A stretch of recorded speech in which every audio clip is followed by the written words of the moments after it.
Hello, World Wide Web. Welcome to the Hangin with Web show on HWWS WebTV. I'm GW Pomichter, and we are the Hangin with Web show.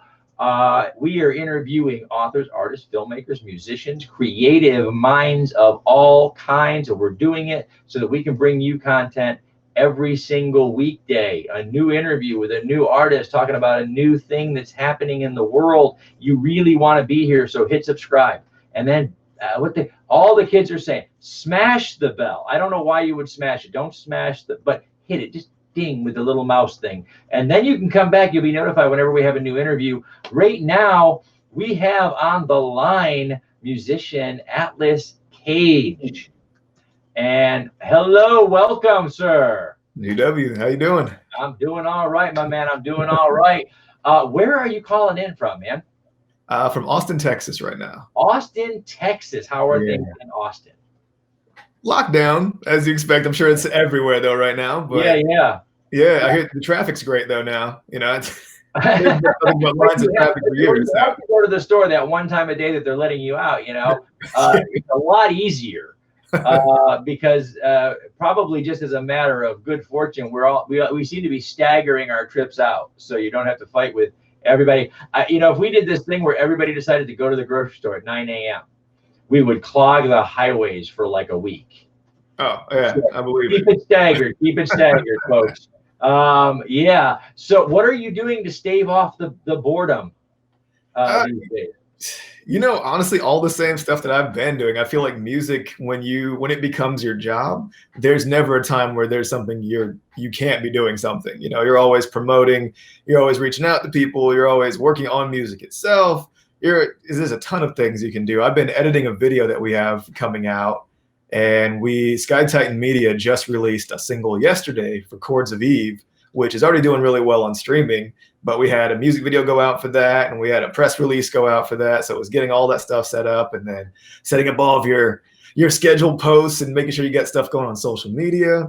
It's honestly, it's hard to find time to take a break than it is to find something to do. So. Yeah. Well, and that's just, I think, we discussed this with a lot of our creative artists, that whether this is your full-time thing in the arts or your side gig or whatever, if you're an artist, you can almost never be bored. Yeah, that's a good thing, I think. As a matter of fact, if they tell you to stay home from your day job, you're like, oh God, thank you. I can finally get some music done. You know, and you guys have stuff going on right now. Brightside by Chords of Eve, very popular right now.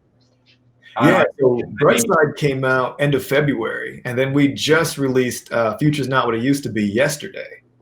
Wow. 2 singles already, and then we got the full EP out in April on the 10th.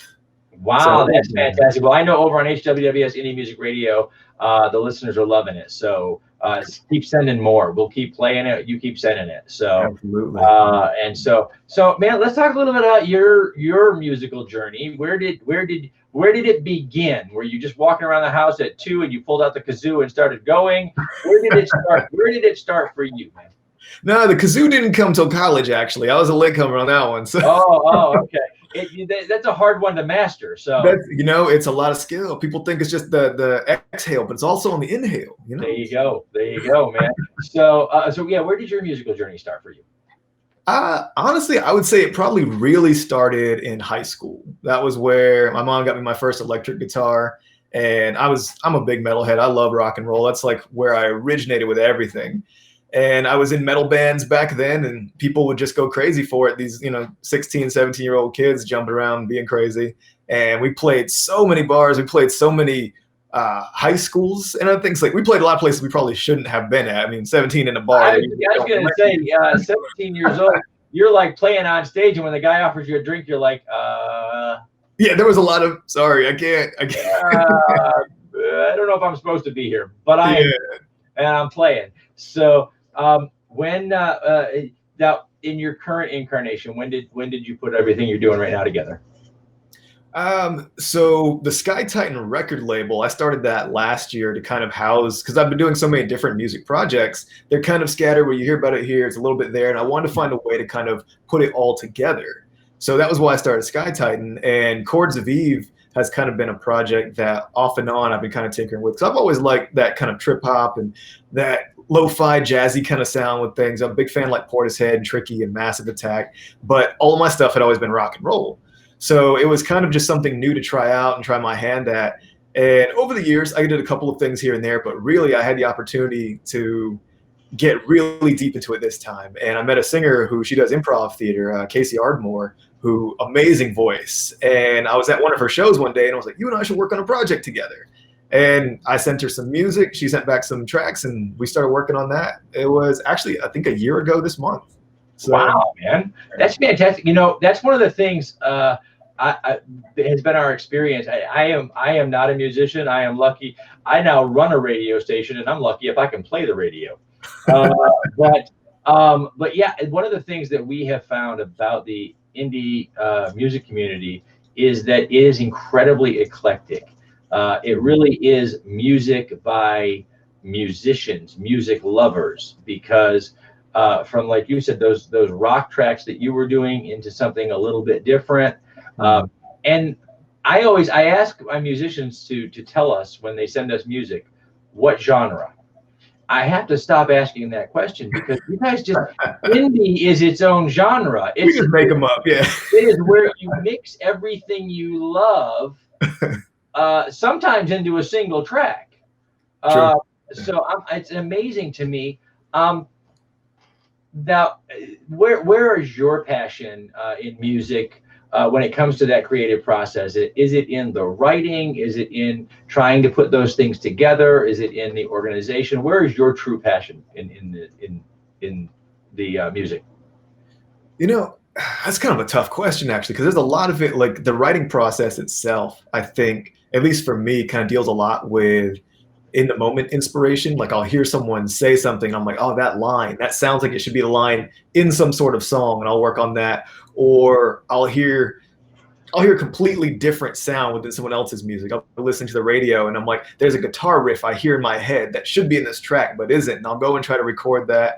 And I think I really get into that the more you learn about, I guess, like the more you can learn in production too, because that's one thing I feel like is always ongoing. I used to intern at a studio called the Sonic Ranch, and it was very eye-opening. It was amazing how you realize how little you knew when you get around people who had been doing it, you know, for 20 years, and they just knew a ton of it. And there's always so much you can learn. And I really like adjusting frequencies. I haven't quite figured it out completely, but I feel like when you can get the perfect frequencies to set in their own spots and make just the fullness of a track, I think that's why I really, really get sucked in, is can you make it just the larger than life track it can be? And I love that because, you know, again, writing music, writing lyrics, and then performing, etc.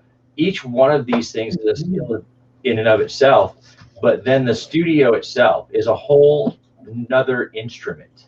Mm-hmm. And I love that you're enjoying learning how to play that instrument, learning how to play with the board and play with frequencies and make things match and sometimes not match. And sometimes not. Yeah, I mean, depends on what you're going with, the message you're setting, right? I mean, it's an art form as much as the performing over here.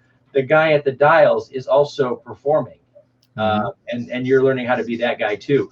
What was the single biggest surprise in that process? Again, from performing to writing to playing to now working in the studio. What was the thing that you were like, I had no idea that was even a thing until I started doing it? What was that thing that surprised you the most? In terms of the studio, it was something you've learned along the way. Yeah. Like the studio, the big one that I had learned is, you know, when you listen to a track, you hear, oh, there's a singer here, there's a bass player here, there's a drummer. So you think that's the number of tracks that you have. You have a drum track, you have a vocal track. But when you get into a real studio, people will sometimes have 200 tracks layered on it. You got your vocals recorded 17 times and then like one comp track. And you've got 8 different guitar tones to create the one tone that you're hearing. It blew my mind just how many tracks people would record to make a 3-minute song. They've got 9 hours worth of recordings to make an 8-minute or a 3-minute song. That is always amazing to think about that. you could have like you said a drum track, and you got this number of musicians that you would say take on stage with you. But then when you get in the studio, each one of those guys has 12 different jobs, 12 different tracks that has to be mixed just right to get the song that you want on the EP or the LP, right? And it is, people I think are surprised when you hear something on let's say your MP3, and then you go to a concert and it sounds different and you wonder why. And again, there's one instrumentalist that's missing, and that's the engineer. He's just not there that day. He phoned out. So it's a little different. And it's amazing because that's one thing I do love. Yeah, please. Okay, I think we froze a little bit. Okay. Oh no, I was just gonna say I do love that when you do live, that people are also way more accepting of the fact of if you're just jamming and something happens. We have gone off and completely sometimes, played a track the wrong way or wrong tempo or something, or taken out a solo and made it, old Metallica style 10-minute long solo because people were just into it. And it's kind of cool how you can kind of break out the bounds of your own song live versus what you do in the studio. Wow. Now, we've got to talk to a lot of musicians now as we kind of branched the show out into more and more artists. We've got a chance to talk to a lot of musicians. We want to know, now, do you have a favorite instrument, a favorite guitar, a favorite tool for creating your music? Oh, a favorite guitar. Let me show you something real quick. Okay, okay. Stepping right over here to the guitar wall. I love this. I love it when they have to leave the screen and go get something because they're so excited. Oh my Lord! So this. Wow. Does this particular musical entity have a name? I have not named it. I have not. I was just so enthralled with the paint job itself. My fiance painted this for me. Oh, your fiance? Oh, that is awesome. Yeah. Yeah. You're gonna have to incorporate the fiance's name into that now when you name it. That's gorgeous. That's an incredible piece. Wow, man. That is phenomenal. This is I'm almost afraid to play it sometimes. I'm like, I don't want to scratch it. I don't want to chip it. But also you got to play it. You got to play it, right? Yeah.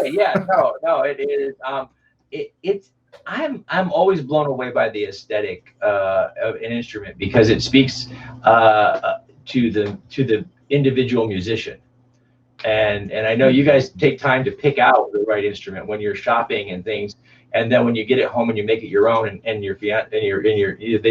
that's just amazing to see you make that an individual piece. And it doesn't have a name yet, but guys, stay tuned. As soon as Atlas has a name for that guitar, we're gonna post it on social media because that's gorgeous. It's a beautiful, beautiful instrument.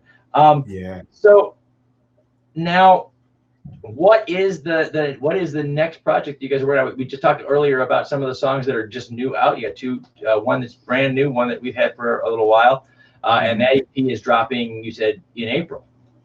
Yeah, so April 10th, we got two EPs that come out. So the Chords of Eve EP is the kind of trip hop and pop sound that we're doing, and that comes out on the 10th. And Strings of Atlas, the hard rock project that I've been doing forever, that EP also comes out that day because originally there is a story arc between that Strings of Atlas album leading into what the Chords of Eve album is. So it's kind of an experimental story arc project we got going on. No, I love that.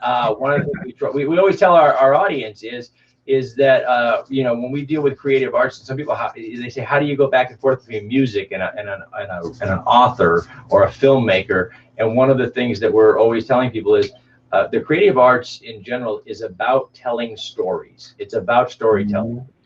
You can do something that I always find remarkable because it takes me 100,000 words to do what you could do in 3 minutes. And it takes 100,000 words to write, a story, and then you do it in 3 minutes and make me look sad and shabby. It's wonderful to see it done. It's something I admire greatly. But as a storyteller, it's got to be. But that story inspires what we did in 3 minutes, though. And that's awesome. And it's amazing to see what you do. And now you're doing it not just in 3 minutes, but literally like a serial between musical projects and shifting stories and sharing. That's amazing. Guys, check out those EPs. And they are, what are their titles coming out? The Strings of Atlas one is How Far We've Come, and Chords of Eve is Dear Engineer. Dear Engineer. Outstanding. Mm-hmm. And how apropos that we spoke so highly of the engineer today.